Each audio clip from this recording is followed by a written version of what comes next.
Hey guys, welcome back to the channel. You are watching Law and Facts. Here we break down complex laws into simple terms and discuss legal facts. So, today we are going to discuss what is social media defamation. Social media deformation क्या है, इस topic को पूरी अच्छी तरीके से समझेंगे आज के इस वीडियो में। और साथ ही साथ हम लोग डिस्कस करेंगे सोशल मीडिया डिफॉर्मेशन से रिलेटेड फेमस सूट जो कि अभी अंजना ओम कश्यप और खान सर के बीच चल रहा है। तो आइए इस वीडियो को स्टार्ट करते हैं। सबसे पहले हम जानेंगे सोशल मीडिया डिफॉर्मेशन क्या होता है, उसके बारे में पूरा डिटेल जानेंगे and then we will discuss Anjana Om Kashyap and Khan sir issue. Okay, let's start. What is social media deformation, यानी कि सोशल मीडिया डिफॉर्मेशन आखिर है क्या। Social media deformation is an act in which any person or organization made a false statement, okay, notice it, false statement, make or publish a false statement on social media platforms such as YouTube, Twitter, Facebook, Instagram, WhatsApp and so on, that harms any person's reputation in the eyes of other publics. Social media मानहानि एक ऐसा act है, एक ऐसा कार्य है जिसमें हम किसी भी पर्सन का या किसी भी ऑर्गेनाइजेशन का, यानी कि किसी व्यक्ति या संगठन के बारे में सोशल मीडिया प्लेटफॉर्म पे कोई भी झूठ कथन, यानी कि कोई भी फॉल्स स्टेटमेंट हम लोग पब्लिश करते हैं, प्रकाशित करते हैं, जिससे समाज में, पब्लिक में उस व्यक्ति या उस ऑर्गेनाइजेशन का, उसकी प्रतिष्ठा का, उसकी रेपुटेशन को हार्म पहुंचता है, प्रतिष्ठा को नुकसान पहुंचता है। ये सोशल मीडिया प्लेटफॉर्म पर किया जाने वाला झूठा कथन है जिसको प्रकाशित करने पर किसी व्यक्ति या किसी ऑर्गेनाइजेशन का प्रतिष्ठा का नुकसान होता है। सोशल मीडिया प्लेटफॉर्म जैसे ये यूट्यूब, एक्स, फेसबुक, इंस्टाग्राम या व्हाट्सएप जैसे बथेरे सोशल मीडिया प्लेटफॉर्म्स पड़े हुए हैं, ये किसी पर भी किया जा सकता है। ओके, अनलाइक प्राइवेट कन्वर्सेशंस, इसके अंदर कोई भी प्राइवेट, यानी कि जो भी निजी बातचीत हो रही है, दो लोगों के बीच बातचीत हो रही है, तो वो इसके अंदर नहीं आता है। Social media post can spread rapidly making defamatory statements more damaging because they may reach millions of people within hours, यानी कि सोशल मीडिया पर जो भी पोस्ट किया जाता है वो बहुत तेजी से वायरल होता है पब्लिक के बीच में, इसलिए वो डिफॉर्मेशन, जो भी डिफॉर्मेशन मटेरियल है वो अधिक हानिकारक होता है, क्योंकि वह कुछ ही घंटों में, कुछ ही मिनटों में काफ़ी लाखों लोगों तक पहुंच जाता है, मिलियंस पीपल तक पहुंच जाता है, जिसके कारण वो स्टेटमेंट जिस भी पब्लिक या ऑर्गेनाइजेशन के अगेंस्ट पब्लिश किया गया है उसे काफ़ी हानि पहुंचती है अपने रेपुटेशन की। Okay, so now we are going to discuss what is defamation and what is the definition of defamation, यानी कि डिफॉर्मेशन क्या है, मानहानि क्या है। तो deformation compulsorily be a false statement, यानी कि डिफॉर्मेशन के अंदर फॉल्स स्टेटमेंट का पब्लिकेशन होना चाहिए। अगर कोई भी व्यक्ति किसी अदर पर्सन के बारे में कोई सच बात बोलता है जिससे उसकी रेपुटेशन को हानि पहुंचती है, तो उसे हम डिफॉर्मेशन नहीं बोलेंगे। डिफॉर्मेशन एक हमेशा से फॉल्स स्टेटमेंट होना चाहिए और यह थर्ड पर्सन से कम्युनिकेटेड होना चाहिए, यानी कि थर्ड पर्सन या पब्लिक के बीच में ये कम्युनिकेटेड होना चाहिए।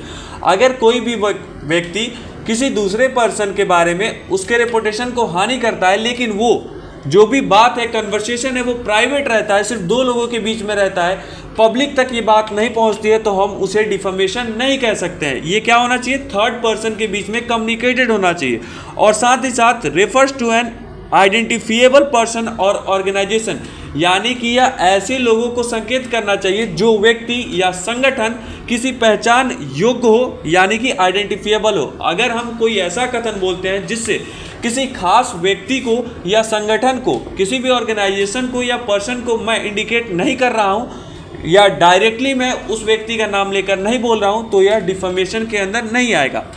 Okay, next, harms that persons और ऑर्गेनाइजेशन रेपुटेशन, यानी कि ऐसा फॉल्स स्टेटमेंट होना चाहिए जो उस पर्सन और ऑर्गेनाइजेशन के रेपुटेशन को हार्म करता हो, उसकी प्रतिष्ठा को नुकसान पहुंचाता हो, तभी वह डिफॉर्मेशन की कैटेगरी में आएगा।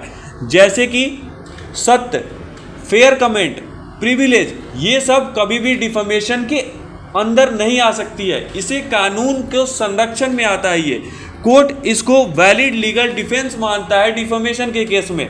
अगर आप ट्रुथ बताते हैं, सत्य बताते हैं, या फिर फेयर कमेंट करते हैं किसी पर, या फिर कोई प्रिविलेज करते हैं, तो ये कानून के द्वारा प्रोटेक्टेड है, एक वैलिड लीगल डिफेंस है।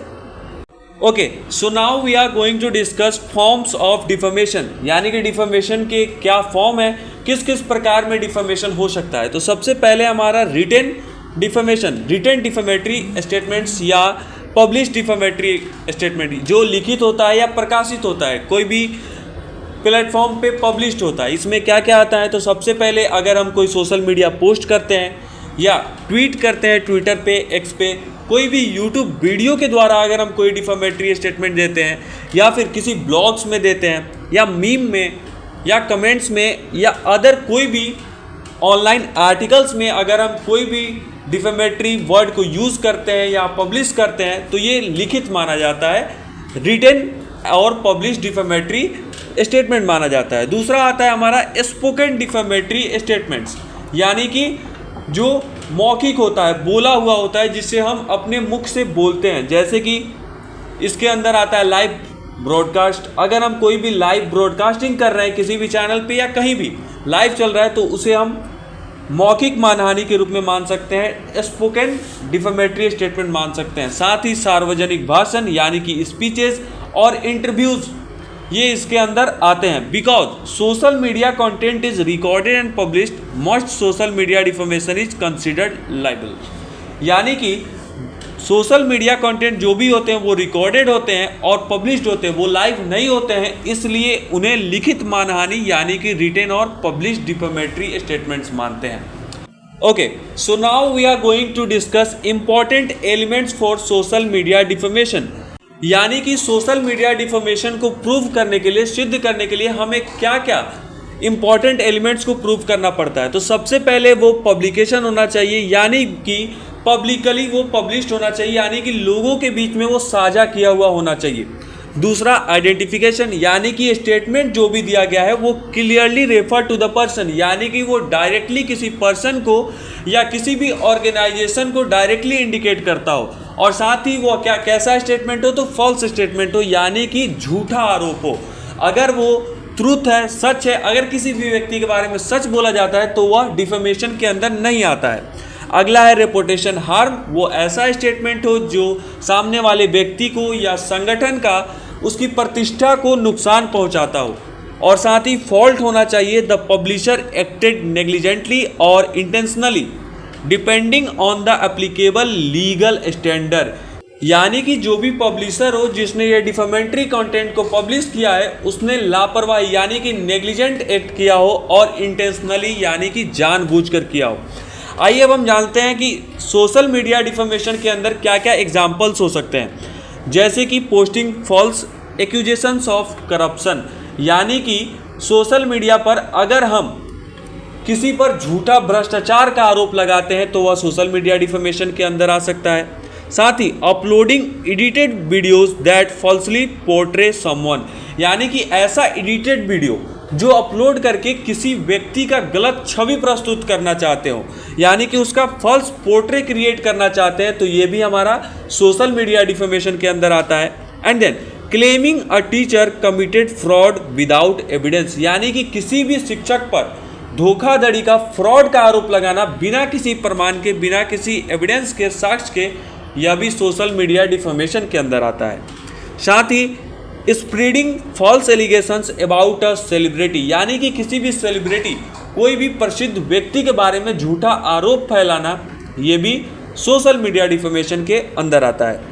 And then sharing fabricated screenshot, यानी कि फर्जी एडिटेड स्क्रीनशॉट फैलाना, साझा करना, जिससे लोगों के बीच में ऐसा लगे कि ये सच है, इसे भी हम लोग सोशल मीडिया डिफेमेशन मानते हैं। ओके, आइए जानते हैं हमारे इंडिया में लीगली डिफेमेशन कितने प्रकार के होते हैं। तो डिफेमेशन दो प्रकार के होते हैं, सिविल डिफेमेशन और क्रिमिनल डिफेमेशन, यानी कि दीवानी मानहानि और आपराधिक मानहानि, सिविल डिफेमेशन और criminal defamation.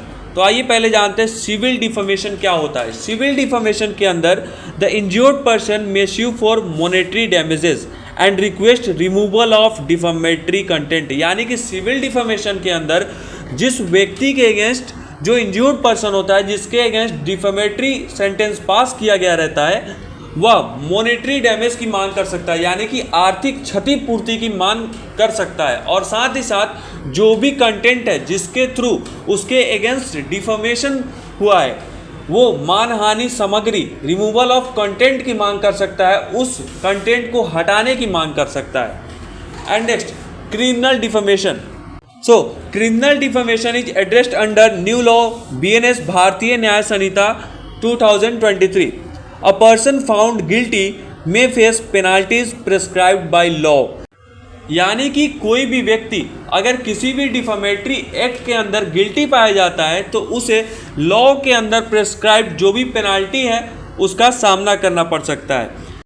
Okay, so now we are going to discuss the most viral recent issue of this topic, Anjana Om Kashyap versus Khan sir.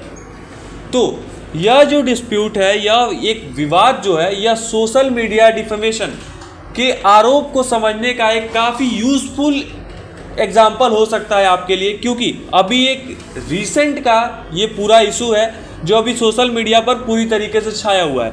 तो इस केस को हम लोग डिस्कस करते हैं कि एग्जाम्पल के तौर पे।